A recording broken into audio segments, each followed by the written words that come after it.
Hi, everybody. My name is Lisa Kessler, and I'm here today on behalf of Cheers for Charity New Hampshire. And I am so grateful to be here again with my dear friend, Joanne Burchuk. Hi, Joanne. Hey, Lisa, so great to be here.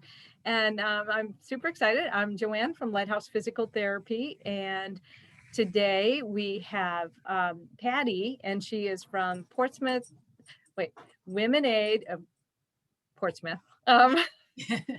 I knew I would mess it up. You'll correct me and tell me the exact way we say it. So, Patty, welcome, and please tell us all about your organization. Well, thank you both very much for the invitation to be here and to talk a little bit about this organization that is so near and dear to my heart. It's Womenaid of Greater Portsmouth, and the mission, I'll just start with that because that kind of lets people know exactly what it is that we do. We provide short-term financial assistance to our neighbors in need when they have nowhere else to turn. And so the way that we do this is that we work with folks who are already working in the social services sector or part of our community. And so that would be like Crossroads House or Portsmouth Welfare or like Families First or Seacoast Mental Health Center or Haven. And those folks who are working there are often working with someone that they know, and they know their story, and they know that they have encountered a financial need. And one good example is like a car repair, right? So somebody that they're working with needs to pass inspection, but they can't pass inspection because they need something important to do that, like either new tires on their car or whatever it is, brake pads, that sort of thing. So, that can be very costly, and people don't often have the stash to pay for those things to pass inspection.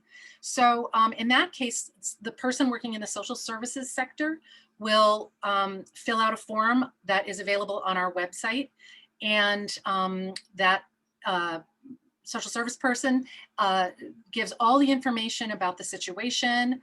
They have usually an estimate for the repair of a car in this case, or whatever the need is, and then they submit that to our organization, and we take a look at that request, and there are 8 of us on our board who look over that request. We have one point person who sort of takes it in initially and asks any questions or any needs more information, and then distributes it to the rest of our board members. We are 8 board members with no staff and no office. So really all the money that we raise goes basically entirely to helping individuals in need. So getting back to that request, we look over the request, and if we vote in favor to fund that, say 4 tires for that car, we pay the vendor, the car repair place, and not the individual in need. So in fact, the individual in need often just stays completely unknown to us. We don't have any interaction with that person. We pay the car repair place, and then that request would be finished. And we've been around since 2005. We started out by giving up to $500 in cash or in assistance.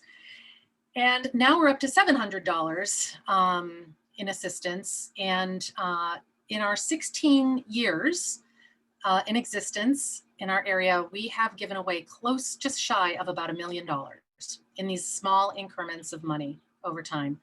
And we're pretty proud of that. I have to say, one of the things that we do like to say sometimes and make sure people know is that we have never had to turn down a request because we didn't have the funds to pay for something that we wanted to pay for. So we're really, really proud of that. We're proud of that in a bigger context too for the community, and the fact that we have such a supportive community that has helped us help other people. I think I mentioned before that we make sure that we don't duplicate services. So if there is somewhere else a person can go to obtain assistance for a particular need, then we make sure that happens first. We are really literally the last stop when there's nowhere else to turn. We serve, we did say Greater Portsmouth, we're Womenaid of Greater Portsmouth. So the towns that we serve are Portsmouth, obviously, Rye, Greenland, Newington, Newcastle, and we recently added on Kittery because we felt that we had been getting a number of requests in Kittery as well. We also do from time to time partner with other Womenaids across the state. And I know Lisa, who's just introduced us, is on another Womenaid board. And oftentimes we partner together in order to help if the need is greater than our maximum amount, or if it's for someone who's out of area and not in our particular towns that I mentioned. We can also consider those requests as well. We know that there isn't a Womenaid everywhere in the state of New Hampshire. We're all independent. We don't have any overriding organization that we pay dues to or anything like that. We're all independent. We all have our own 501c3 nonprofit designation. So that's pretty much how we work. I'm happy to be here and let everybody who might not know about us know about us. Again, we have a website, which is really the only way you can communicate with us. You can make donations there. It's womenaidportsmouth.org. And we also take the requests. We have our request form is on that website. We also list all the other Womenaids in New Hampshire, so that if there's somebody that you know who needs assistance, but it's in Concord or Bedford or wherever, you can access that information on our website too. So just how to reach out and find other Womenaids as well. So. That's awesome. I love this organization. Yeah, I'm also familiar with the Oyster River Womenaid, and I just think it's great the way you guys are giving back, and that pretty much everything that people donate gets passed on to other people in need. So that's fantastic. Are there certain things that you guys absolutely don't cover that people should be aware of? What a great question. There really isn't. I mean, over the years that I've been doing this and that we've been in existence, we've never had kind of a category that we wouldn't fund. The real criteria is if you can't find that funding somewhere else and the social service person that you're working with vouches for this situation, then that's pretty much the information that we need to make a decision.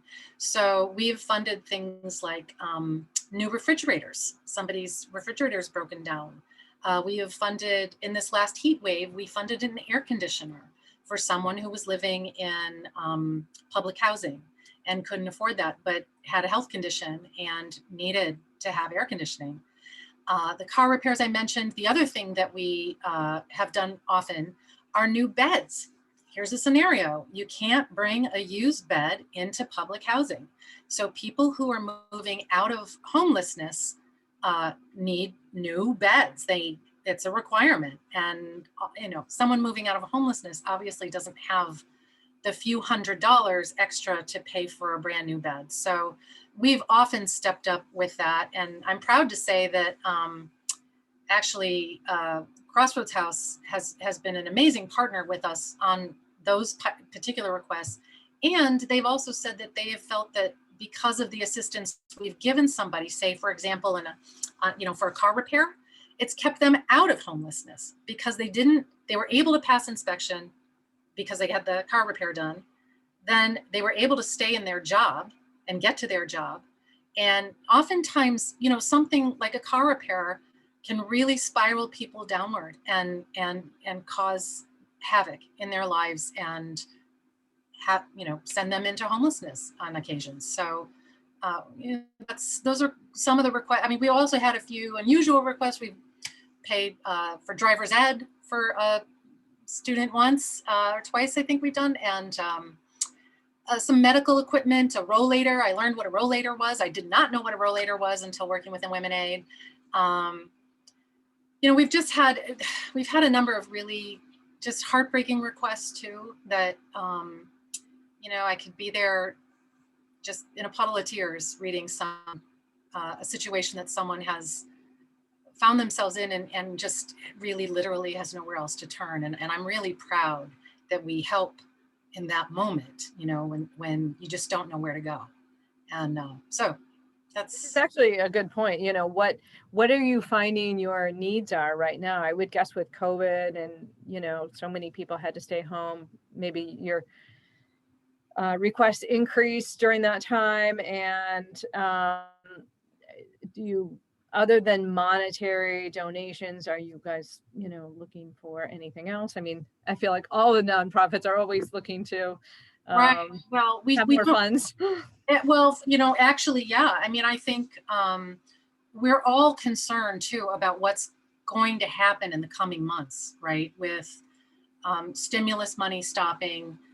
It's great that there is a number of, there are employment opportunities galore, but I think it's also difficult for people to know, to feel that stability, to make that choice about their employment path at the moment. So it's, I would say that COVID has really kind of given us a curveball in our, normal, how we see things playing out. And I do feel as though come this fall, it's going to be, I'm a little concerned about the number of requests and about, just all of the need that I anticipate will be out there. Patty, one of the questions that comes up a lot when people say Womenaid is they always think that that Womenaids only support women. Do you want to talk about that a little bit? Lisa, thank you for bringing that up. I really appreciate that, because we help men just almost as much as we help women. It is true that we tend to help women, a lot of single mothers who are, going paycheck to paycheck. But we certainly are welcoming of anyone at all, who finds themselves in that moment of crisis or, need, where they just don't have any place else to turn. And so definitely we've done a number of requests for men in the last couple of months even too. So yes, everybody, and children. Sometimes there's a child who's working with Seacoast Mental Health Center or some other entity, and they'll, I remember one request a while ago of a teenager who needed a really large size sneaker in order to play on a basketball team. And they didn't have money for a special order sneaker. And where are you going to go for that? I mean, it's $150 to get these special sneakers. And, we were glad we were there in order to fund that. That's another kind of unusual request. You don't get a request for sneakers a lot, but in that particular case, that was a critical need for someone to have, the sport that they wanted to play and enjoy that. Well, Patty, this is awesome. You've been so thorough and so detail oriented. So if people want to learn more, you mentioned the website has the form if they're looking for potential support. Is that also a place if they want to donate and that kind of thing? Yeah, but it's all pretty clear. Our website is pretty darn clear, but I do want to say that we don't take requests from individuals themselves. So sometimes people fill out a form, or they'll fill out a form for a friend of theirs, and they'll say, I have this friend, and we have to say to them, the way we work is that this person, the request has to come from somebody in the social services sector. So if your friend is struggling right now, the thing that is best for your friend to do is to go talk to someone at General Assistance in Kittery or welfare in Portsmouth, because they have a very big picture perspective on the resources that are available and how to help position a person in the best possible way, right? So, we feel like that's a better, even though someone might be feeling really stressed and really in a critical need moment, we ask that they take this extra step, go to these entities that can then fill out a request on your behalf to Womenaid of Greater Portsmouth, but also understand your situation so that other resources can be accessed. If we can be saved, Womenaid be held back as the resource you go to when you have nowhere else to turn, then that multiplies the number of, the number of resources and help a person could actually get. So going through one of those channels is really important from our perspective, because we can broaden the net of support for somebody and really help make a difference in their life. So thank you for asking that question. This has been awesome. I so appreciate your time, Patty, and hearing more about Oyster River Womenaid. Joan, anything you want to add? No, this has been really great. I just love these organizations, and we're so thankful to have you guys around to help the people in their time of need. So thank you for what you do, and thank you for joining us today. And I think I just said Oyster River and I meant to say Portsmouth. Force a habit. It's always going to Portsmouth. But I'm grateful for our sister organization, Greater Portsmouth Womenaid. But I really want to thank you both for highlighting all of these many nonprofit organizations in our community, and for what you've done, your time, your effort at putting all of this together. I know organizationally it's no small feat sometimes. So thank you both. We are very, very grateful that you've given us this time. Thank you, and keep doing the good work. You too.